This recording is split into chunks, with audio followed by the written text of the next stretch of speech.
All right, so it feels like the next thing we should do is probably move into the interface a little bit. Part of the problem is that I've got a lot of devices that are mixed in the ML10X in terms of the same jack is sort of sending some signal to a pedal on the bottom deck and some signal to a pedal on the top deck at the same time.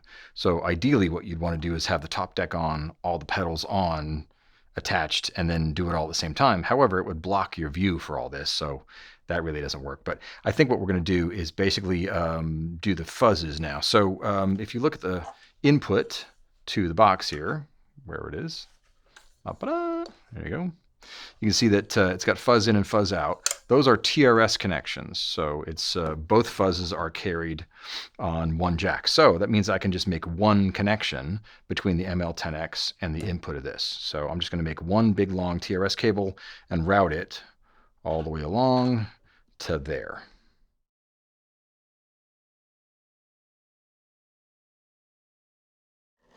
Yeah, man, I have to say, this little dealio soldering station's been very helpful.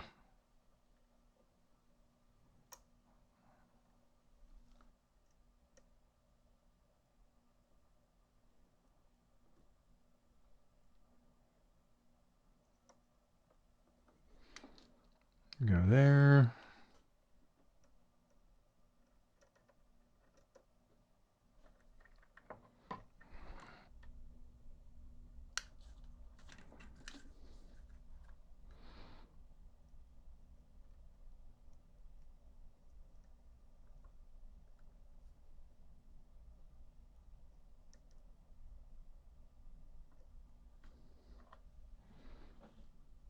And there's that one. And then we need to cut it to length, put the other end on, and we're good. If we plug this guy in there, and then sort of plan on routing this the same way this cable's going to go. So it's going to go against there, into that corner, out of that corner, along here, just straight into this area here, and then end up right there, I think.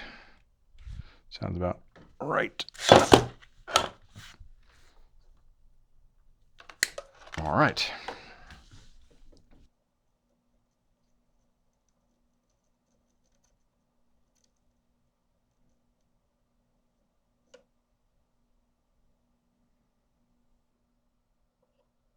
I think I understand now why Thomas Keller occasionally makes a little noise on Masterclass.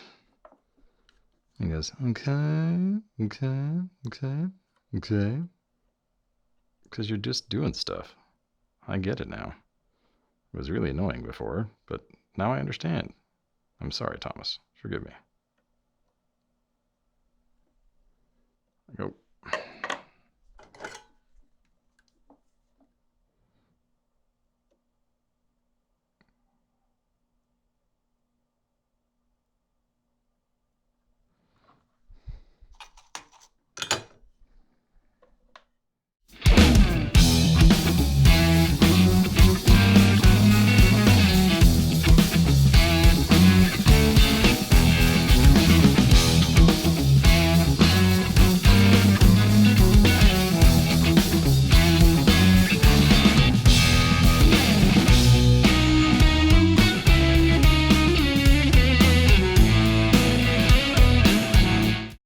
So we've got fuzz feed to the box. We have looper in and looper out from the box. We've got send for the post loop externally. So we're going to bring the return back here as well.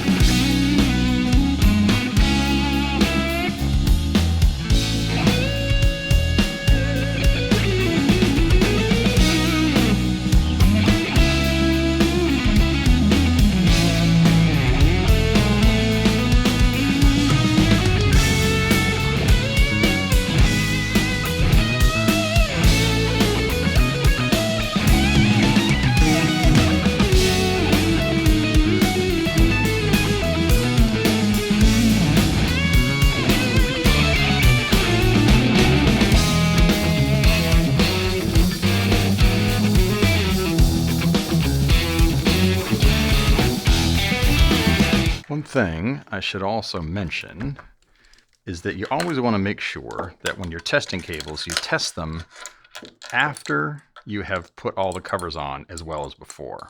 First, you test them with all the covers off to make sure it all works, and then you test them once all the covers are on to make sure that nothing is shorted or touched each other because you've put the actual covers on. There's grounds, good. No short, grounds good. No short, tip, that guy, no short, ring, that guy, no short. So we're all good. Cool.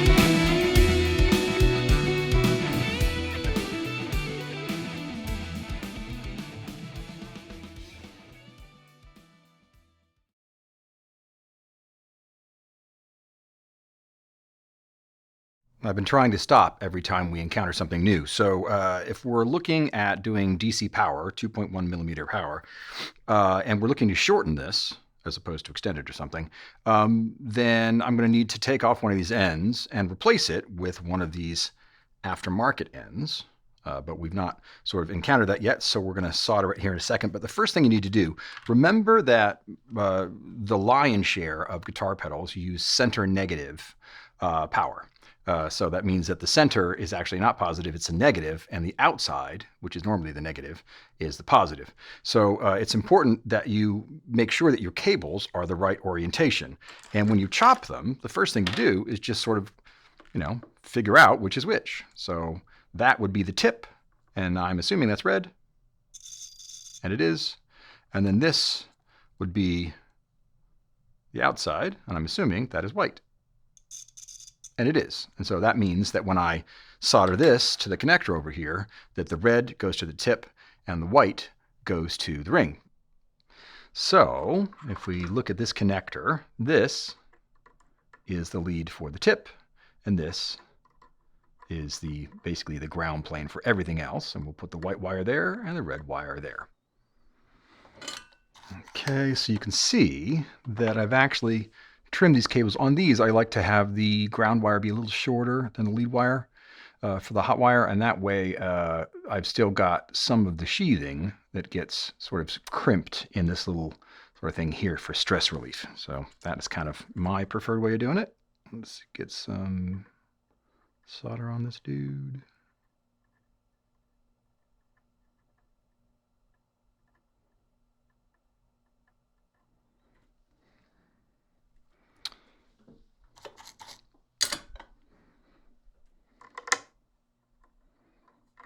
Solder on that dude.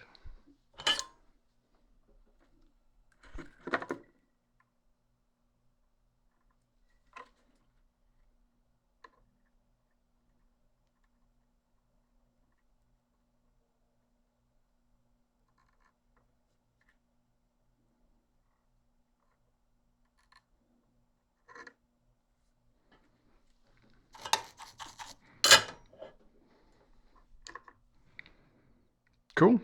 And now we test. All right, tests out fine.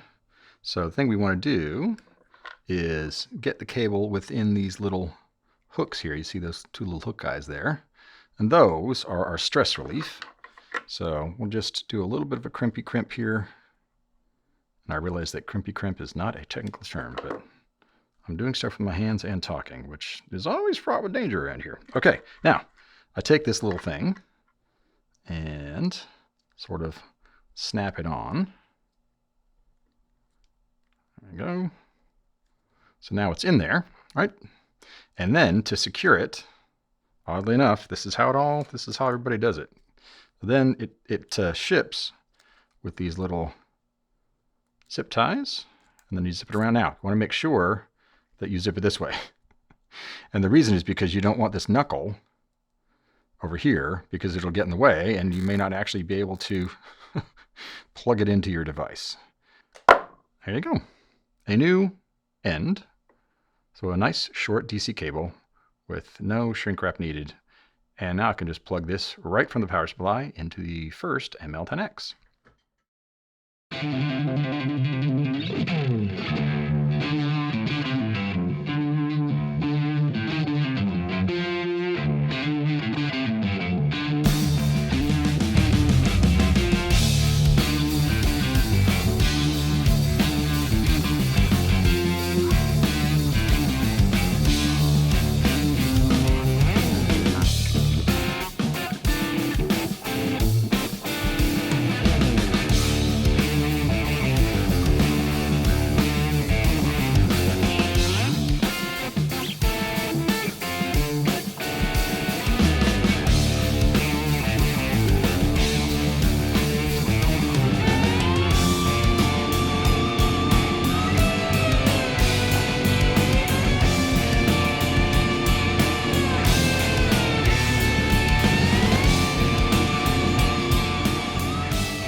So Compadre Ultraviolet is in there. Let's do the Nordland.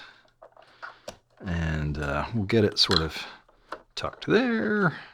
Virtually tucked because I don't want to tuck it yet there. Tucked to there, to the wall, to there, and this is about where we're going to hack it.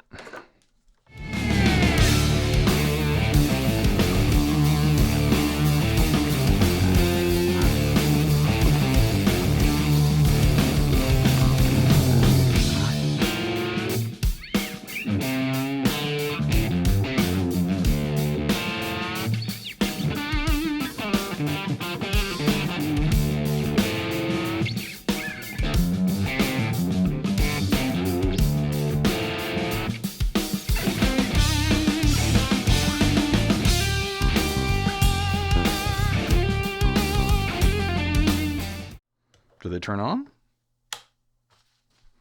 Oh, yes, they do. Yes, they do. So, alive, alive, alive, alive, alive. Cool.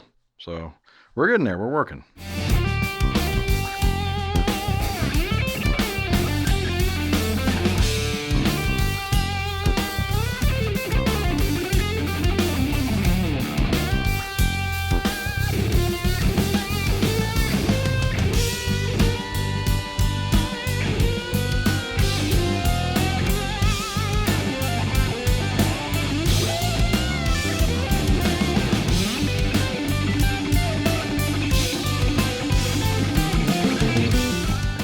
One of the hardest things about doing a board like this is that it looks hideous until you're ready to, really just tie everything down. But it's kind of the way it works, You deal with the hideousness with the idea that, man, once all this stuff is all tied down, it's gonna look at that. It'll be so pretty and all nice. Yeah. Well, that's a way away.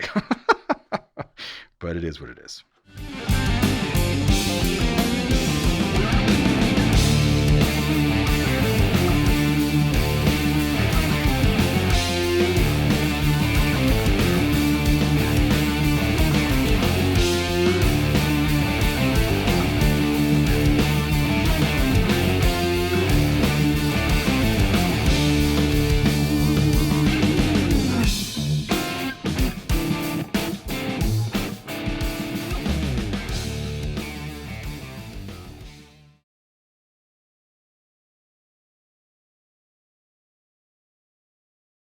Right. So we are at a point where it's difficult to continue until I know where the pedals on the top deck are so I can cut cables to them.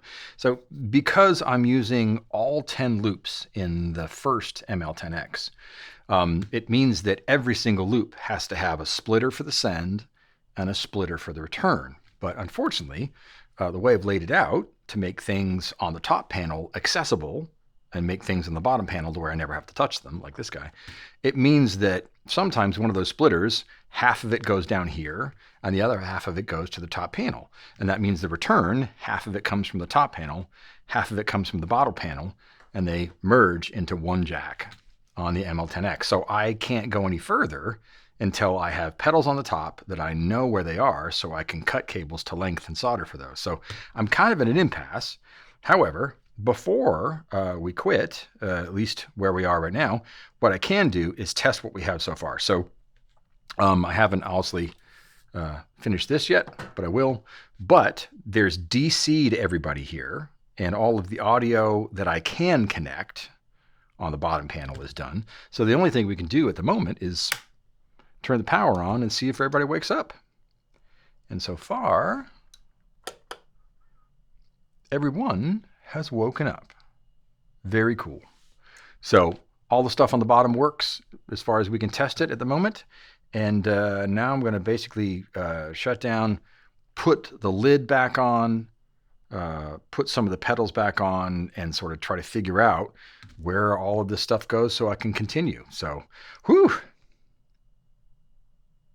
Okay, so the lid is on, and what I've had to do is put the pedals kind of in the positions that they're going to be in order to get an idea of how the actual cable management is going to work.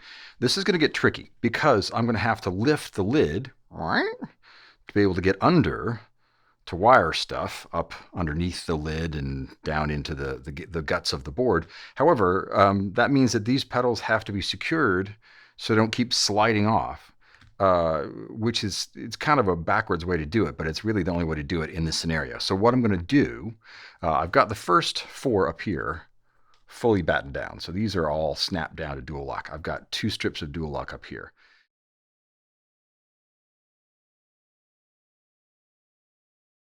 Now, when it comes to securing pedals, we've talked about this before in another video. You have a number of ways to do it. We've got the bike chain link idea down below because there's carpet and you can screw it right into the wood.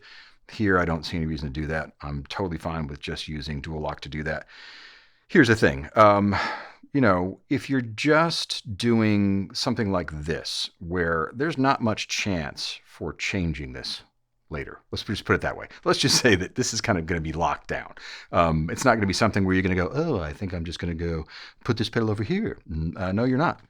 You absolutely will not. This is the Tetris that has come to be, so to speak. So no, you're not going to do that. As a result, it is totally fine to use a bit of dual lock, you know, one in each corner and sort of batten it down. Wank. You know, you can totally do that, and it's going to be fine because it's plenty enough to hold it. Now, the thing is, if you're just making a small board, so here's an example of a small board. This is an old pedal train I've had for 15 years or whatever. And, you know, when I first built it, probably you can see from the different colors of dual lock that I probably started out with the clear stuff. And then when I started adding pedals, I probably added the black stuff. And then you'll notice that basically at this point, it's fully complete. There's not really much in the way of empty space on top of this board. So it would have saved me time and effort and hassle if when I built it in the first place, I just did strips of dual lock all the way down. So if it's a board that you're going to reconfigure from time to time, it totally makes sense to just do a couple strips of dual lock all the way down so that you can reconfigure and twist and turn and do whatever you need to do. Unlike something like this, where once this is down, if I ever want to change it, all of it has to come back up. So it's a very different endeavor. So what I'm going to do is I've got some black dual lock, and I'm going to go through and lock down all these pedals in their current configuration. So you can see that I've got power jacks for them. I've got audio jacks for them where it's relevant to make sure, and MIDI jacks, to make sure that A, the lid went on, and I did make sure the lid went on, and B, that there is enough distance between the pedals to where you can actually get up and wire them. One of the other things about using dual lock for stuff like this is that once I pull these guys up, if I do need to move things a millimeter or two either way, the teeth will still hook up and lock. So I've got a little bit more leeway than if I was screwing these down at this stage, because I would be really committed. Right now I'm partially committed, but I would be really committed. So I'm going to say a couple pieces of that, like that. So the idea is, if you merge these pieces of dual lock together first, so if you take the time to do this and crinkle them all together, that is a better seal than you can normally get if they were already on the board. So do yourself a favor and do that first.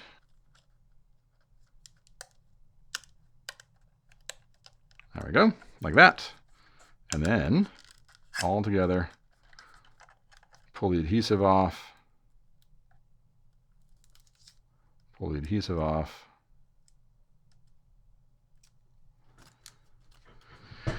Let the static cling get away from yourself. And now, basically, get this into position before it gets close to the bottom and push firmly when you're there.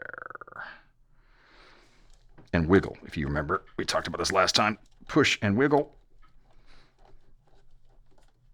And that ain't going nowhere. Cool. Next up. Part of the reason why, by the way, these big pots are going to be to the right is because that is a push encoder. And so I would like to keep that away from these. So it goes on this side. So that will get together here.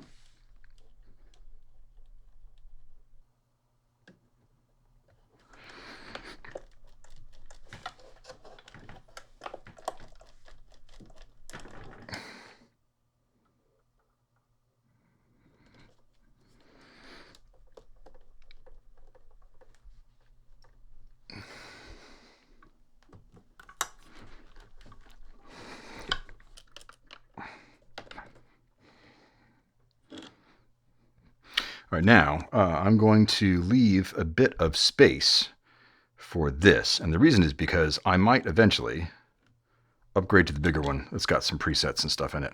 You never know, it's a little bigger. So I'm going to leave this guy with some room, and everybody else will be a little closer. But that's to make sure that later I might be able to upgrade to the bigger pitchfork. We'll see.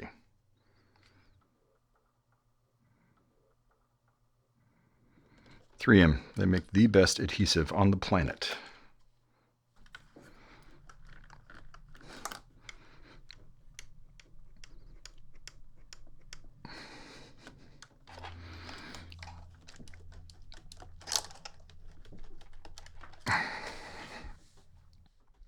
All right, we're all secured. Everybody is actually working. So that means we can lift this. The light's different, but that's because I've got it cranked from a different lens, so you can see in here using a different camera. So I've got all the stuff underneath here. I've got all this stuff here, and now I can start working on the top panel.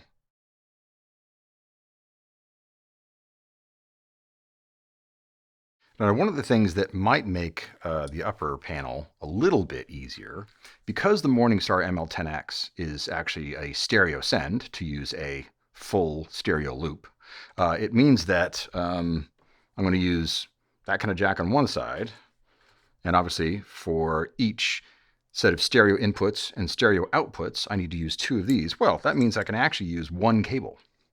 So if I use one of these snake cables, basically, it means that I can only use one cable to go for the inputs down to the Morningstar, and then another cable for the outputs down to the Morningstar. So that'll actually save me on cable clutter. And yeah, I think that's the plan. That's what we're going to do. Here's the idea. These would be the inputs to any of these stereo devices, right? So left input, right input, or to say, plug them into the back of the pedal. So this would be a balance cable. So in the old days, you'd say tip, ring, sleeve. And by the old days, I mean right now. Sorry, I'm sleepy. Okay, so the idea is that the left send would be tip and ground, and the right send would be ring and ground. So technically, this one and this one need to go to this jack, and this one and this one need to go to this jack. Now, obviously, I can't do all of that at once, which is why I've got the jumper cable. So the hot lead will go directly to here, and these two will actually get joined together in this connector, and this will come over here. So I've got the grounds joined together, and I'll have the gray guy joined together here, and that'll go together like that with this dude feeding the left input. And that's the idea. That's how we're going to do it.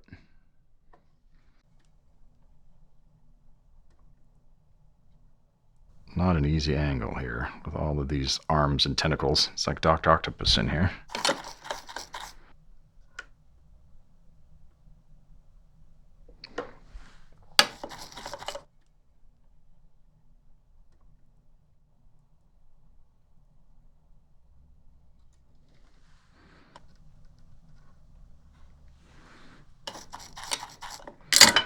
There you have it.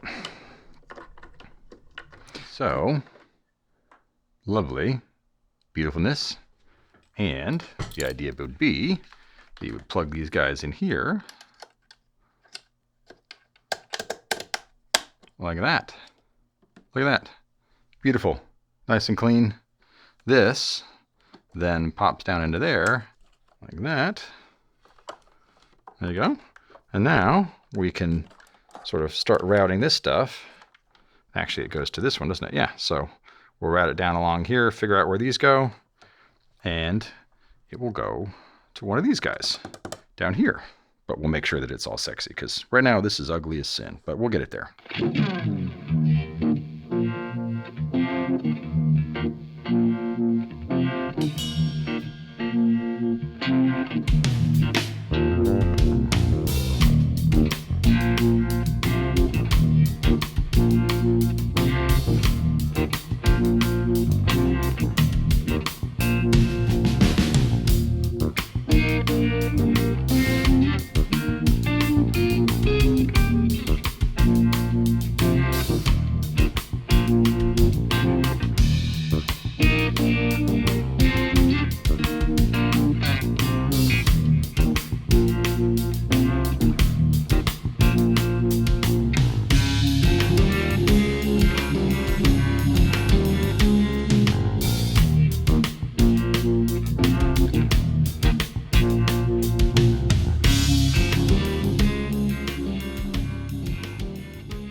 All right, onward to MIDI connections. This board has 3.5 millimeter, 5-pin DIN, and 7-pin DIN connectors on it.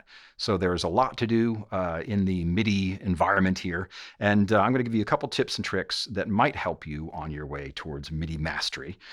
First of all, I've mentioned these connectors before, and they're wonderful. These are the Neutrik ones.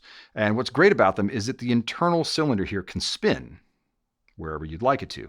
And it has teeth that lock together when the clamshell closes. But the nice thing about that is it means that the cable can exit anywhere you need it to based upon your setup. Sometimes the cable really needs to go this way or else it's not going to work, and you can make it do that. The problem is, for me anyway, that as soon as I take this apart and solder it, I can never remember where I'm supposed to put it back together. So I put it back together, I go back over to the device, and it's not pointing in the right direction, and I have to figure out and undo it. And there's a way easier way. Sharpie. A lining pin. Mark on the case. Like, that's it. Done. Take it apart, solder it, put it back together, align it, bang, plug it in. First time. Why didn't I know that before? Anyway, so tip number 2. Sometimes you have a situation where you are going to be using this kind of connector. So this is the inside of this kind of connector here. And if you're using a cable where you've got a bare ground wire in the middle of it, like this. This is a balanced audio cable, but I'm only using 3 pins because it's MIDI, right? The problem is this cable here is conductive across its entire length. So if it touches anything that it's not supposed to touch, it's going to ground it out. So the easiest thing to do is take a piece of shrink, stick it over top of that like that, get your handy dandy heat gun, get it all nice and warm. See, you can see that, sorry. And then just shrink it up, baby.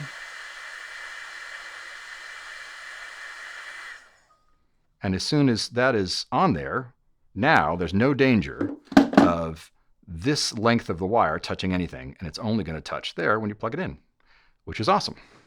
Next tip, 3.5 millimeter MIDI. So they make cables like this, you know, if you want to not have to do soldering stuff. But the problem is I needed a right angle connector and I also needed it to be longer. So that wasn't going to work for me.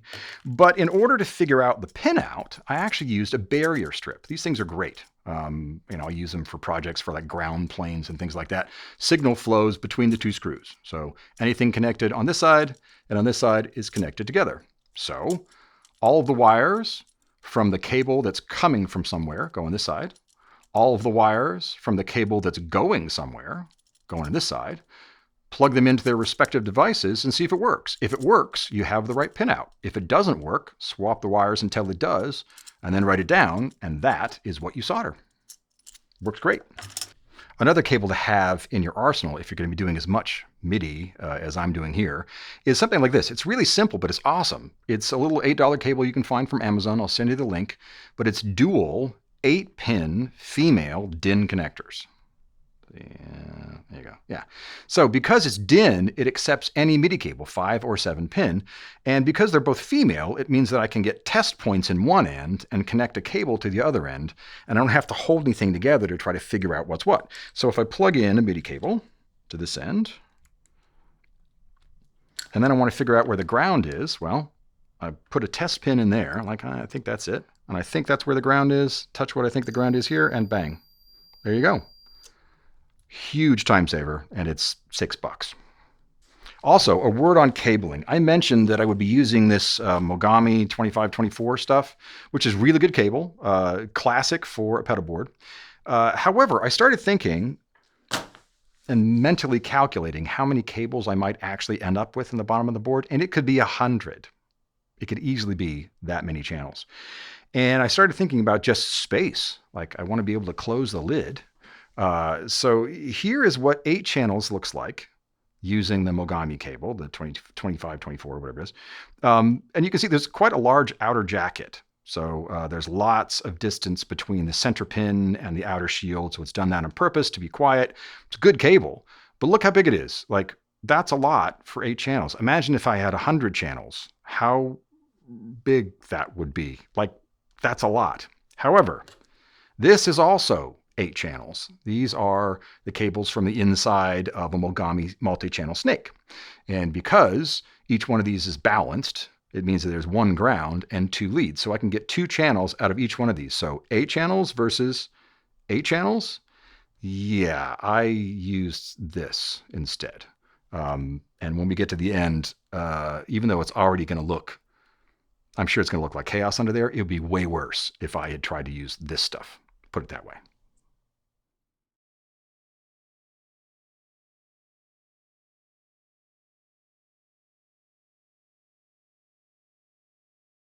Okay, so let's do the 7-pin MIDI jack on the very, very front of the board.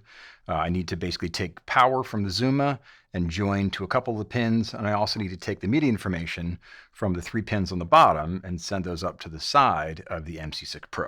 So if we come over here, you can see that I've got a 7-pin MIDI jack here. So the MIDI information is carried on these 3 pins on the bottom.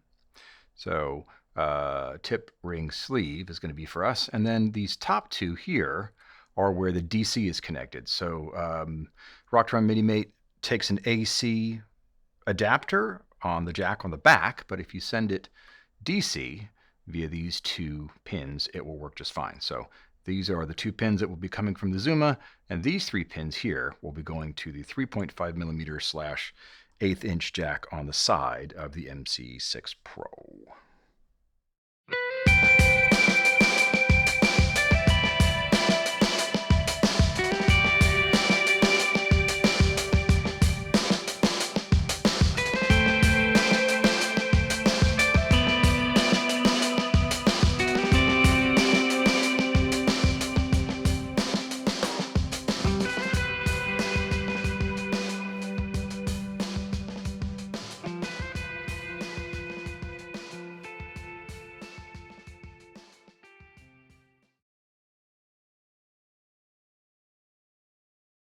So the guns are silenced, the arguments are over, and the Lord cried out from heaven, saying, "It is done."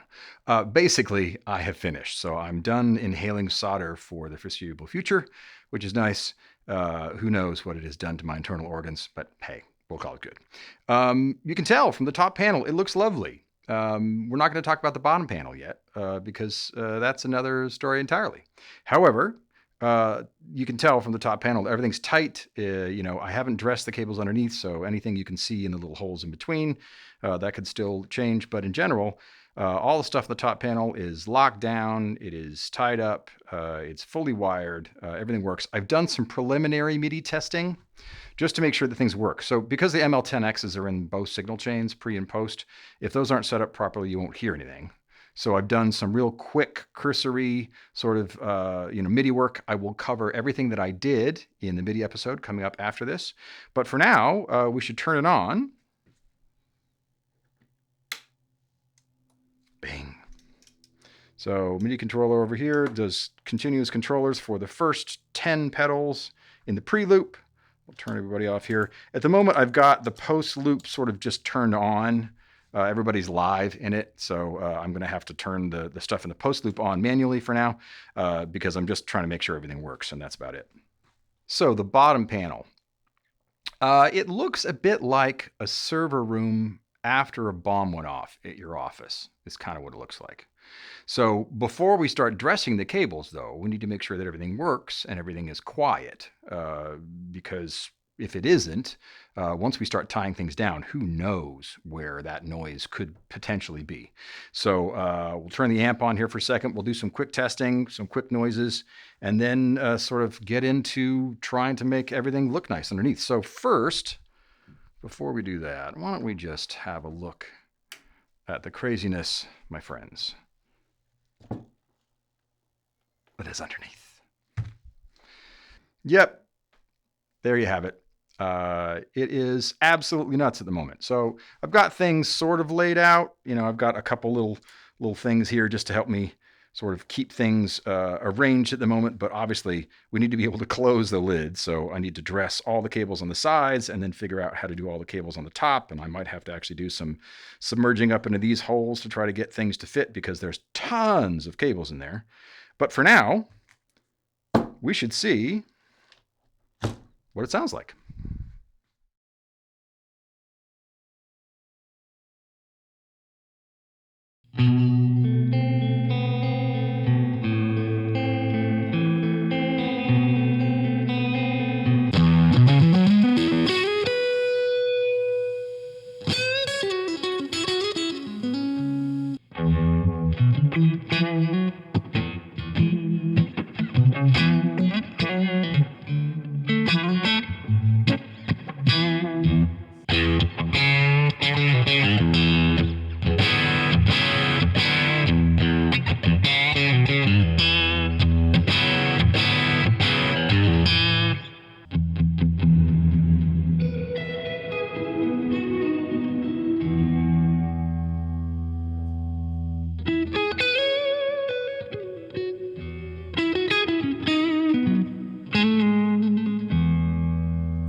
So we're back in front of the pedalboard again, basking in all of its frightening glory, so to speak. There are a number of things that we have to keep in mind as we're going about dressing these cables. For one, we want to make sure that we don't add any additional tension. So no more stress on these cables than is already on them, basically. So I've already cut them in general to length based upon where I thought they might go originally, which was sort of down the sides, across the middle, and down the middle. However, I can already tell that's not going to be the final solution for the top panel because the power supplies are quite tall. And there's not going to be enough room for all this stuff. So I'm going to have to channel them somewhere else, and I might have to use these opening voids here in some creative way. We'll see how that goes. So that's one thing to consider. We also have to make sure that other than making things look nice, we need to try to, if we can, provide as much path for air movement as we can. So eventually I will probably come up with an actual cooling sort of scenario where there might be a couple holes in the chassis that pull cold air in and exhaust hot air out the other side. But for now, I have like 3 of these little 1-inch fans that run on 12 volts just to try to help a little bit. And I can adjust the speed of the fans by the 12 volt and 9 volt switch on the Zuma, which is cool. All of the pedals down here are loose. So that's important. All the ones up here obviously are all tied down, but down here, I'm going to have to move this one, for instance, to get to this, and vice versa. So there's going to be a lot of that sort of moving around things.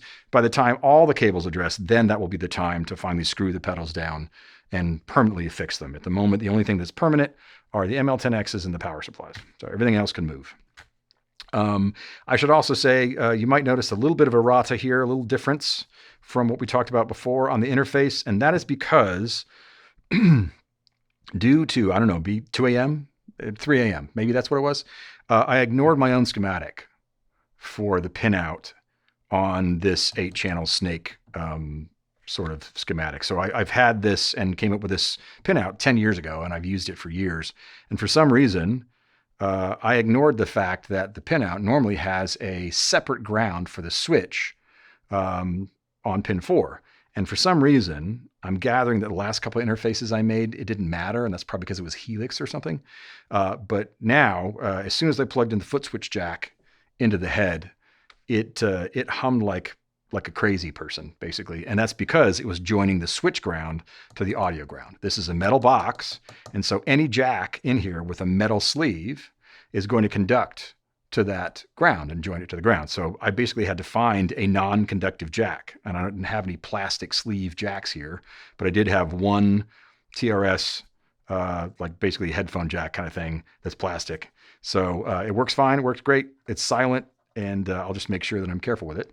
And someday I will change that switch or that jack to an actual plastic sleeve, non-conductive jack, and that'll be fine. So I'm probably going to start in this area, I think. I'm a little overwhelmed, honestly, as to where to start, but I'm probably going to start here because it feels like this is the sort of the central area for a lot of the termination of the connections. So yeah, I think we're just going to start and wish me luck.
So it's over. It is complete. It is a few days later. I finished it that night. However, I came back up the next morning and thought, oh, I can make it look a little better than that. I think I got tired. So all of the cables are dressed, all the pedals are screwed down and secure. It is done. It is just as quiet as when we tested it the first time. It sounds incredible. I cannot tell you how excited I am to get started making music with this. I also put together a little baby board on the right hand side just to show you sort of how it'll probably be used. So there's another Ojai R30 expansion kit under that board because there's an expansion jack on the side of the board. So there's actually 5 power supplies inside. There's a Zuma and 4 expansion kits. However, the system can handle an additional 2 expansion kits. So I could have another 10 outlets on this little baby board from 1 power switch and 1 power cable, which is incredible. Anyway, it's all working great. You can see that it lights up everything here on this board and lights up everything on the satellite board. So the Rossi lights up, the wah is alive, everything here is alive. And if I turn this light on for you, we can look at the craziness that is underneath. Not bad. So it ended up actually being just fine, considering how many cables there are. It looks messier because of the multiple colors of cables. If all of the cables had been black, it would probably look a little bit less sort of slapdash. The colors are helping to make it look a little bit weird. But all in all, it is tied down, nice and tight. Everybody is happy. Everybody sounds good. So it is super exciting. As far as the analog signal flow goes, guitar goes right into the board input and directly from there into the input of the first ML10X. And then inside of that, there are 10 devices. So in order, they go Cletus, Octafuzz, Pitchfork, Ultraviolet, Compadre, and Mobius in the same loop. I figured Mobius is MIDIable, so I could cheat there to get more stuff. After that, Chula, RC Booster, the ODRCS, the SD9, and then 1 channel of the Enigma EQ, basically. And then it leaves the first ML10X, comes out and goes to the Bogner red pedal under the board. And out of that, it goes into Brig and then into the amps input. So if I've got the crunch channel on the amp, chances are I probably won't be using much in the Brig unless I'm using it for a really fast modulation pedal, at which it does really, really well. The amp's effects send goes directly into the input of the volume pedal. That is a VM1 Pro from Mission. It's active, and that means that the output is splittable. So I've got 1/2 going to the input of the Peterson Stroppostomp, which means that the tuner is never in the audio path, which is my preference. It's a weird preference, but it's my preference anyway. And then the other half goes into the input of the second ML10X. And inside there, you have Mobius in mono, Enigma in mono. Then you have a stereo loop, which is available for expansion off the left-hand side, and then 3 stereo loops, 1 for Volante, 1 for Timeline, and 1 for Big Sky MX. And output of that goes back to the amp via the effects return. The configuration of the extra jacks on the outside of the board have changed a little bit as well due to all the configuration changes. So you now have a stereo effects send and effects return in that extra loop in the ML10X in the post area. You still have MIDI in and MIDI out, but they come from different places. MIDI out comes from the output of conduit. MIDI in now goes to the input of the MC6 Pro. So if I need to get clock from Pro Tools or from another device, or if I need to use another MIDI controller, I can do that. There are still 2 DC power out expansion jacks. However, those are coming directly from modifiable or variable taps on either a Zuma or an Ojai R30. So if the device I'm plugging in needs to be 12 volts or needs to be 18 volts, it can happen. I also have a stereo send and return for the looper. It was originally mono, but I started thinking, I want it to be stereo. On the right side of the board, those jacks have been repurposed a little bit as well. The wah was originally supposed to be on the board, so I was going to plug right into it, and that was going to be the board audio input, but that didn't happen. So one of those jacks is now the board's audio input. There are 2 expression pedal input jacks, and the DI output, the send for the DI output, is on the last jack because it's unlikely I'll need MIDI or anything over there. And then the DC expansion jack, that was just going to be a regular 9-volt port, is now a 24-volt expansion out to run more expansion kits for the Strymon power system. The ports on the back haven't changed, so the 8-channel snake is the same, the USB-C output is the same, the 7-pin MIDI here on the front for the MIDI mate is the same, so we are ready to go. The next episode will deal with MIDI, so we're going to talk about how to configure all of these devices to do what they need to do. We're going to program Morningstar devices, we're going to talk about how to get the best out of your MIDI setup, and then the last episode is going to be just using it. How do you make patches? Where do you start? How do you save sounds? How do you arrange set lists or patches so that everything is where you need it to be so you can get to the sounds that you need to get to quickly? So that is going to be it, and then we're going to be done. So stick around. It's getting exciting. Wait, it's already exciting. Wait, I need sleep.